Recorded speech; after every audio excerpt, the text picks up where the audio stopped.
Ladies and gentlemen, I'd like to introduce you to the man of the hour, the star of the show tonight.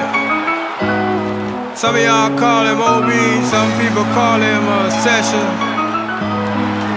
I'ma call him what his mama call. I call him Shaheen, that's what mama call him. Put your hands together for the DJ Obsession. Some people say Kevin Sanderson invented the remix, while others say it was Diddy. No matter who invented it, a DJ from Brooklyn named Obsession definitely perfected it. This is the remix.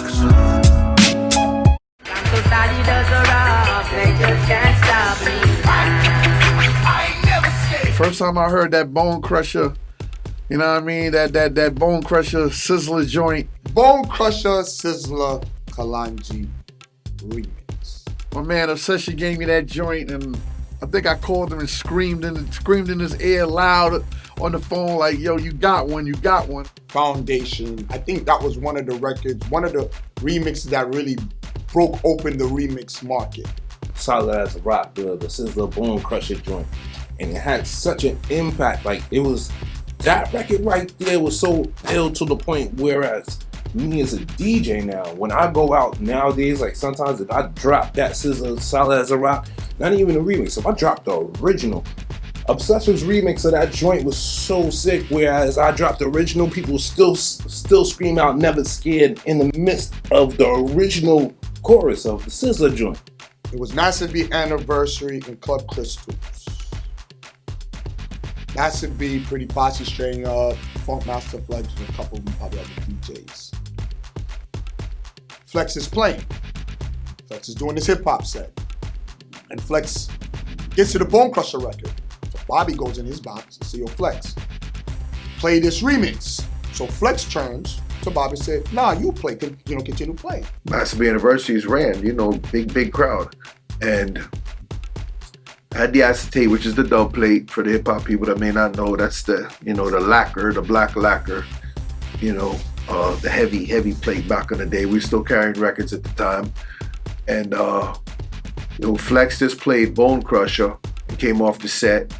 And normally when we would come back in, we would start our set over. But being that song just fucked the place up, I kind of knew that the remix was going to fuck up the place more. And I told Jabba, I said, yo, drop that right now. No delay. We didn't have to plug in no computers or nothing. We're playing vinyl at that time, the needle and the record. And, you know what I mean? Flex got the fall. Big up Flex, Ray, boom, but we kept it going and went right in and dropped that. Come on, man. Destroyed, son. And I'll have to take credit. I was the first man on radio probably to play that remix, man. When the remix dropped and the Sizzler came on, the forward was so big, Flex had his back turned to the crowd, putting away his records. And you'd have thought somebody smacked Flex. I'm watching his reaction to see what his reaction was going to be. You'd have thought somebody smacked Flex in the back of his head. Flex turns around and sees the forward. And this is the creation of, if you want to hear that tune again, somebody say pull up. The remix got so much attention from local DJs, it sent thousands to record stores and went straight into regular rotation on radio stations across the country. Something that was unheard of for an unofficial remix. That remix is probably, stands alone as probably one of the best all-time reggae hip-hop remixes ever. I'm trying to think of any other remix off the top of my head. I really can't think of any that's been that meant so much and that has transcended the whole hip hop and dancehall genre. Combining that, because anytime you go to a Caribbean dance, you're gonna hear some hip hop anyway, and for Obsession to do that remix and make it as big as what it was in rotation up here at Hot 97. I mean, it was a big song, and I would have to say that Never Scared Sizzler joint is probably one of the greatest reggae hip hop fusions of all time. If you're this bad man, your skin burn.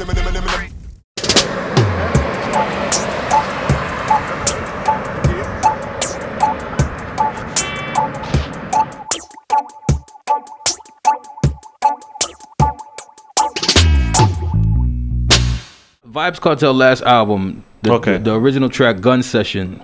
Yes. That was one of my tracks, and then in turn I remixed it and made the hip hop version with Akon, Jeezy, and the Shabba part of the song was an acapella, but the Vibes Cartel, he actually came to my studio and did that part of the song. Ok, so alors je vais traduire plus tard, mais ouais, je vais traduire plus tard, comme ça on fera plus fast. So you're a producer first of all. Yes, definitely. Okay, I didn't know that. Okay, so you work where in Jamaica or No, New York, Brooklyn. Gun Session was another hit in the nightclubs and on radio worldwide. It featured Akon, Vibes Cartel, and Sizzla Kalonji. It reintroduced the Grammy Award-winning Shabba Ranks to a younger demographic. After Obsession did the Sizzla Never Scared remix, a lot of you got a lot of haters out there, a lot of people questioning, is this a fluke? Can this guy really, do it again as far as the fusion of reggae and hip hop, and just pretty much do it again as far as putting out ill remixes and ill songs. So when the Gun Session joint came,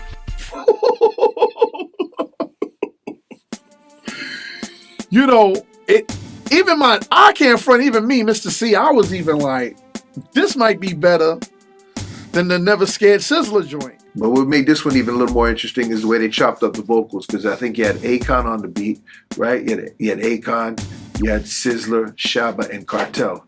And then when the Shabba part come in, shot the fire, flatten the place, no lie. And then to see it respond on radio, to see it respond in the clubs, and then the gunshots in there, it was just, even to this day. We still play these remixes, in Fire Sundays in Brooklyn, they still play.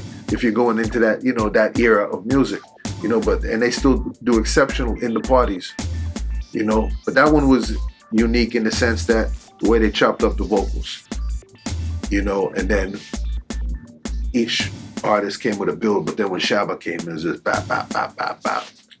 From the street perspective, it wasn't Twice My Age era. You know what I'm saying? When we bust a gun and then we'll pick up the shell, it's not that era. This is a different era, later on down the road. And I think it would, got his name to a younger generation, even though they knew who he was. But they may not have been partying when Shining Crisp was out. You play that remix in a club today, it still gets that incredible response. Because it's a very aggressive, the record is so aggressive. It's, the way Shabba, the way Cartel, Sizzla, like the way they're all like on that record, they're attacking the beat, and even though, it's 3 different verses, 3 different styles, the way they attack that beat, that the Gun Session might have got a better response than the Never Scared Sizzla, but I still feel that the Never Scared Sizzla joint was better because that was the infant, that was the baby. Unbelievable, man. Great remix by DJ Obsession.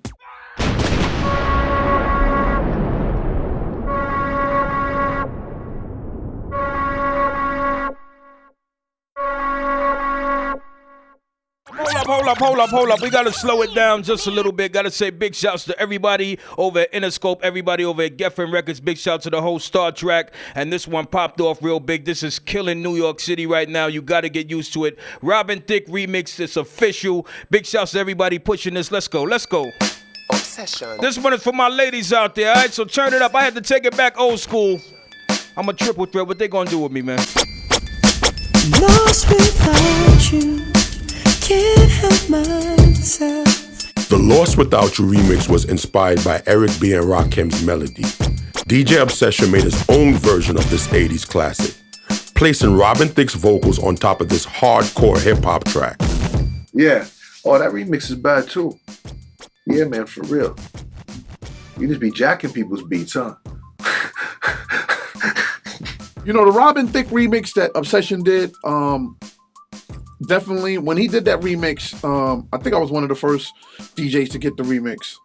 which made a lot of DJs mad, I know, but we'll get to that. That's a whole nother conversation. But when Obsession gave me the Robin Thicke remix, I called him up, and I was really surprised at this remix more than the other two, because now it's the fusion of the R&B now. Now he's like taking it to a whole nother level. And then Robin Thicke's voice being so soft and so, like laid back, for Obsession to, bring a whole nother element to Robin Thicke's voice with that remix was very surprising to me. I